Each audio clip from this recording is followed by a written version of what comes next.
What prompted the starting the collective? Well, honestly, you know, the real estate market was dead. My buddy Paul finally passed. I was in a situation, we had our nursery, but it really wasn't doing much. My partner had this idea. He's like, well, you know, it seems like the raids had stopped. He was doing some investigating of, you know, of the idea. He hit me up. He says, you know, I'm going to do this. Are you in? And I'm, yeah, what the hell? Seems like it's a viable thing. I could make a living at it, and we could do you know, provide a service to the community. And it seemed like the time was right. I said, you know, and I was in a unique situation in my life where, you know, a viable business had dried up, and I was going to have to do something else.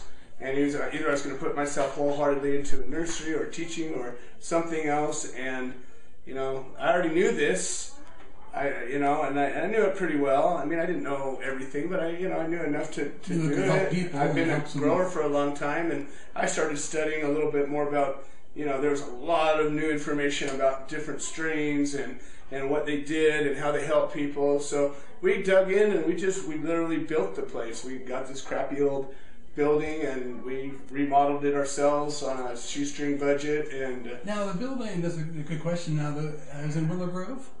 It was in Garden Grove. Garden Grove, okay. Yeah. And so the building, was it vacant? Or was it was a vacant building that had actually previously been, it was a massage parlor previous, and they had run that owner out. Okay. And so it was a vacant building, and it was in bad shape, so we had to do a lot of remodeling, but we basically took one piece of it and, you know, built out counters and built out, you know, literally, you know, put doors in, put what we needed to, and did it literally. I mean, I think we borrowed like $5,000 for materials and stuff from somebody, and just so by the time when you guys found the location and signed the lease, from that point to when you opened the doors, you actually made it look better. Oh, considerably better. An improvement for the community. Oh, absolutely. Yeah, yeah. It was a crap hole. I mean, we hauled a bunch of stuff out of there and painted the place up and made it look much, much better than it was. Okay. And so, yeah, it went from a vacant, ugly building to a nice little thing. And it's kind of a discreet little spot, and it really wasn't much of an impact to the community to begin with. But we certainly took a negativity and turned it into a positive. Yeah. And you guys followed all the state requirements. You did everything. Yeah, we did everything. Taxes where it was necessary. And yeah, we were and the taxes were at the time. It was a conundrum because there was Steve Cooley that was out there saying, you know, if you're doing sales, it's illegal, and then the state board was saying, well, you got to pay sales tax. And then it's a medicine, so you're not supposed to pay tax on a medicine. So we were bouncing back and forth on what to do with it. But you're actively asking questions. Oh, absolutely, yeah. Not trying to skirt anything. No. And ultimately, we ended up, you know, getting a seller permit from the state board, and so it said medical marijuana dispensaries. So at one point, you know, we had that discussion with them, and they said, "Here's what you got to do," and we said, "Okay, we did it." And so, you know, and once we got, I mean, literally we opened up before the place was even done being built.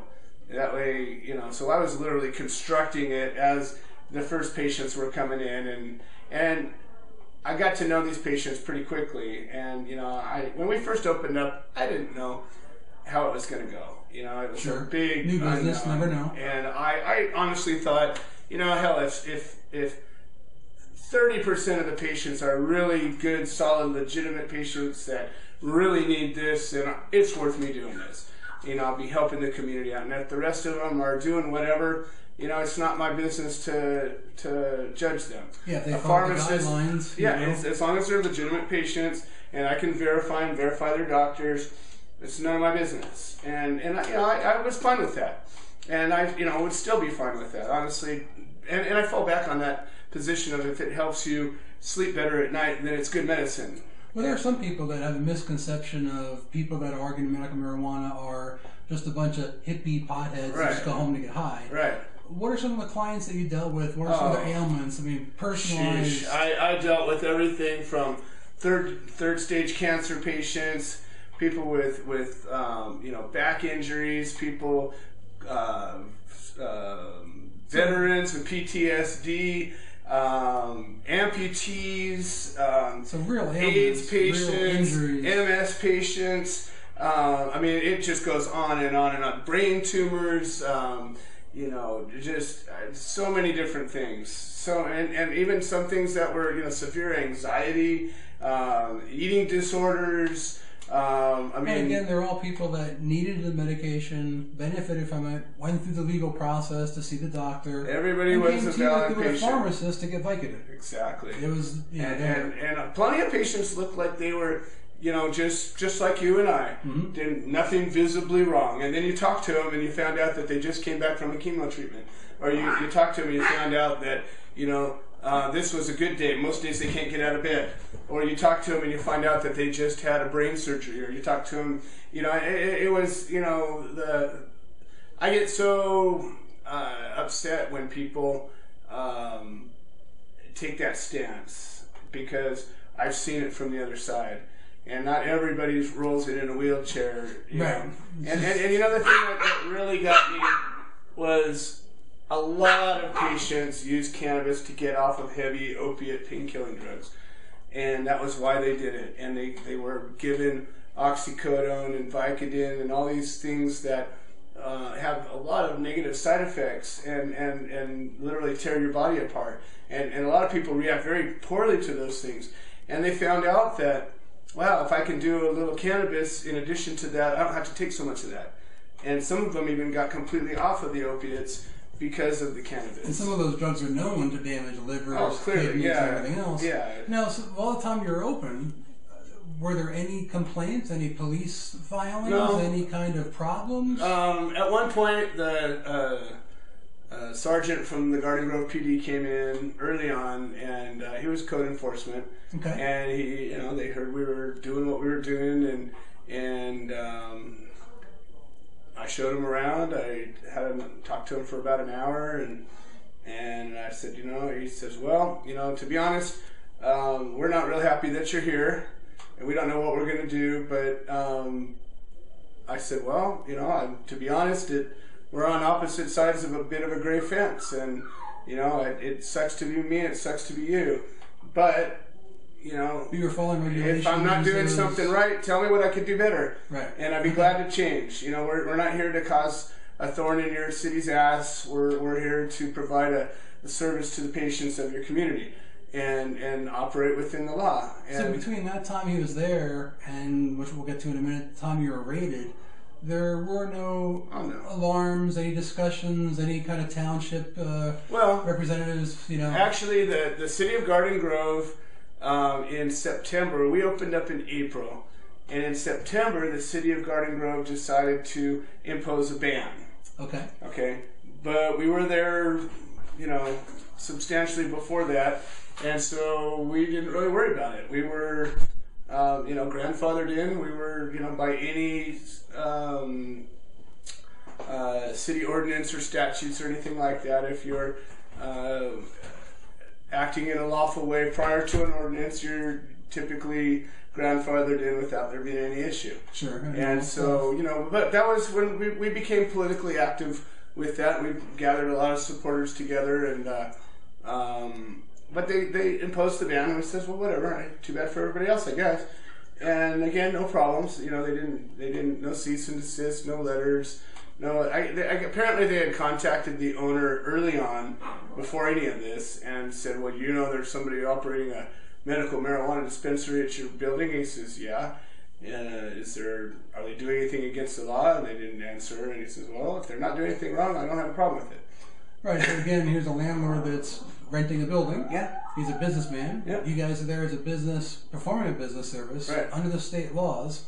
And then out of the blue, next thing you know, you're being raided. Yeah.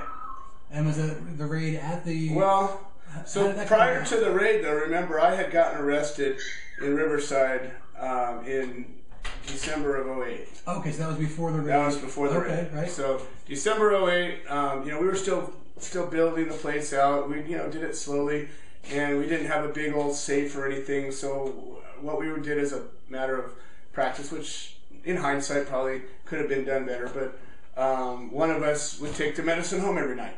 Okay. And for safekeeping. So we put it up in duffel bags, and one of us would take it, whoever was the manager at the night would take it home. By law, you're allowed to transport, possess, cultivate, all these things. So there shouldn't have been a problem. But I'm on my way home. I'm a mile and a half from my house, and I get pulled over because I had a trailer ball on the back of my bumper, and the cop said that it was blocking my license plate. So he was parked on the side of the road, bored, and just pulled over the first guy he saw. And I had 10 pounds of cannabis in the back of my truck, and some of it wasn't sealed again, and he smelt it, saw it, and next thing I know, I'm in Riverside County Jail. Next thing I know, I'm charged with felonies and fighting my first, cannabis case. My first criminal action of any kind. Again, I was 42 years old. Now, never been arrested. Never had any tickets, nothing. I hadn't had a speeding ticket in 20 years. Okay. Literally nothing. Nothing. I mean, nothing. And so. And I believe that case was dismissed, or was. Yeah. So that was December 2008. In November 2009, the case got dismissed. Okay. After going to court 17 times and getting through 5 prosecutors and gathering support and having letters written and court support and all of this stuff, we had ultimately began the precursor to the human solution at that point. And I was going around speaking and becoming more active in the community. And now, at that point, all during that process, you had shown them all the business paperwork, you were a legal, legit person. Nobody had a problem, yeah. But the court didn't want to see it, and so they were charging me with transportation and possession with intent to sell. And in Riverside, it's cowboy country. They didn't give a damn about any medical anything. They didn't even, it wasn't. They didn't even make me a deal offer. They just said, "Screw you, 10 years." And so I just, said, well, I'm pretty sure the law's got to stand by me, so I didn't, ultimately they made me a deal offer, and I refused it, and, right before we were ready to go to trial, the judge actually... And the deal's basically getting you to commit, that you're guilty to plead something. Guilty to a felony. Which you obviously were not. I wasn't going to do that. That changes your life as a citizen. Yep. And it takes away a lot of your rights. And I was a gun owner, and I was a voter, and I might want to go out and get a job someday. And all of those things would be severely impaired or removed from my life should I had pled guilty. And then plus, the thing of it is when you go into jail, you realize that a lot of people in jail or prison are there because of parole and probation violations. And so what they do when they give you a deal and you don't have to do any jail time, they put you on probation for 1 to 3 years typically, sometimes more. And during the course of that probation, it's felony probation, so they could pull you over for any reason, search your vehicle, they could come over randomly, search your property, search your house, they can submit you to drug tests, they can do any number of things to... So in a sense, you're jailed. You're just not sitting in a cell. Exactly. You're not incarcerated. Right. You're not incarcerated, but your freedoms are certainly impaired severely. And the thing is there's a portal directly to jail, because if you violate anything, it's an automatic. Go to jail. Trial. You will go to jail. Yeah, there's no trial involved anymore. There'll be a violation hearing, that a judge will make a decision, and you'll likely be in jail.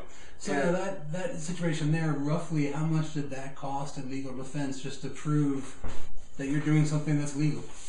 Well, the attorney that I got was really good to me, and it ended up costing me about $13,000.